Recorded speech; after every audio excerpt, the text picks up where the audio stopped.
Hey everyone, and welcome to today's Explainer. So we're going on a bit of a detective mission today. We are trying to uncover the real truth about a wildly popular, kind of incredibly trendy ingredient that you've probably seen sitting on high-end restaurant tables or absolutely all over your social media feeds. Yeah, I'm talking about Himalayan pink salt. We're going to dig right into the clinical data, break down the science, and figure out if it actually lives up to the massive hype. Okay, let's dive into this. For years, we've been told, common table salts is bad for your blood pressure. And then suddenly, pink salt emerges as this ultimate health hero. People claim it can actually help manage high blood pressure and that it's just packed with essential minerals. But is that actually true? Does Himalayan salt really have the power to protect our cardiovascular system? Or, well, have we all just been fooled by some very clever, very aesthetically pleasing marketing? Let's find out. Section 1. The Pink Salt Mystery. So there's a pretty stark contrast between what we hear online and what actually happens in the lab. The marketing myth tells us that Himalayan salt is this nutritional powerhouse, right? It's supposedly rich in trace minerals like iron, zinc, calcium, magnesium, and potassium. And because of that, a lot of people think it's the absolute best choice for anyone dealing with hypertension. But looking at the scientific reality, we see a totally different story. At a chemical level, Himalayan salt is primarily sodium chloride, literally exactly like your standard, everyday, boring table salt. Section 2. Salt and our bodies. Now, the crucial point to remember here is that sodium isn't entirely evil. Actually, scratch that. It's not evil at all. We absolutely need it to survive. Salt has three major physiological functions. First, it regulates extracellular volume. That's basically just keeping the right amount of fluid inside and outside of your cells. Second, it conducts nerve signals, which is what allows your brain to talk to the rest of your body. And third, it's totally essential for proper muscle function. Simply put, without salt, our bodies just wouldn't work. The problem isn't the salt itself, it's what happens when we get way too much of it. And that leads us right to hypertension. Now, hypertension is basically high blood pressure in your arteries. A really helpful way to think about it is to imagine excess sodium acting like a tiny little sponge inside your bloodstream. When you eat too much salt, those sponges just pull excess water right into your blood vessels. And obviously, more fluid crammed into the exact same space, that creates higher pressure against the vessel walls. Over time, this pressure severely damages the cardiovascular system. And guys, this is a massive global health issue. Clinical data from the Brazilian Society of Cardiology highlights that arterial hypertension affects roughly 30% of the Brazilian population. 30%! That's huge! And it's listed as one of the absolute main causes of cardiovascular disease. It's a silent condition, but it significantly increases the risk of heart attacks and strokes. That is exactly why managing our salt intake is so absolutely critical. And it really explains why the promise of a quote-unquote healthier salt is so incredibly appealing to so many people.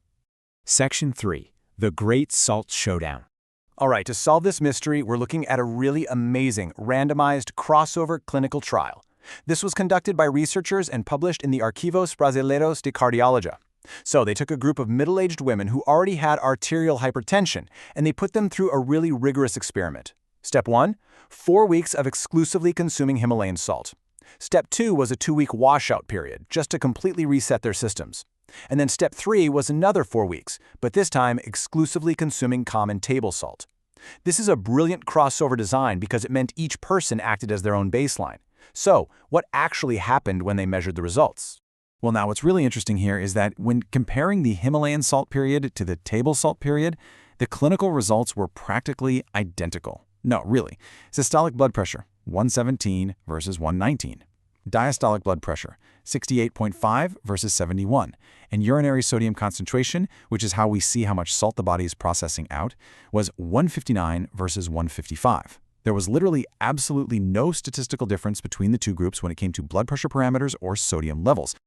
And there we have it. Myth totally busted.